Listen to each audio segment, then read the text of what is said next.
The Country of the Blind by H.G. Wells.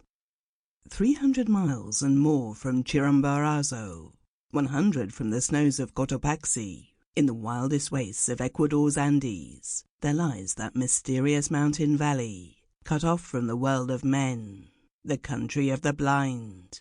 Long years ago that valley lay so far open to the world that men might come at last through the frightful gorges and over an icy pass into its equable meadows, and thither indeed men came.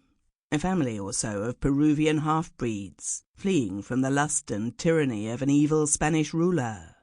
Then came the stupendous outbreak of Mindobamba, when it was night in Quito for 17 days, and the water was boiling at Yaguachi, and all the fish floating, dying even as far as Guayaquil.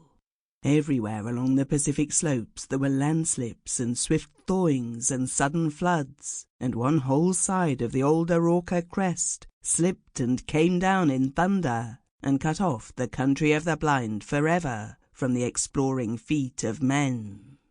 But one of these early settlers had chanced to be on the hither side of the gorges when the world had so terribly shaken itself, and he perforce had to forget his wife and his child and all the friends and possessions he had left up there, and start life over again in the lower world. He started it again, but ill. Blindness overtook him, and he died of punishment in the mines. But the story that he told begot a legend that lingers along the length of the Cordilleras of the Andes to this day. He told of his reason for venturing back from that fastness, into which he had first been carried lashed to a llama, beside a vast bale of gear when he was a child.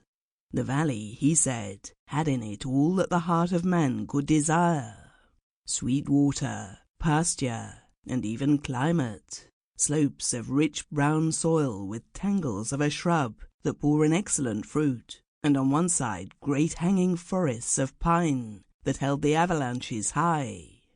Far overhead on 3 sides, vast cliffs of grey-green rock were capped by cliffs of ice, but the glacier stream came not to them but flowed away by the farther slopes, and only now and then huge ice masses fell on the valley side.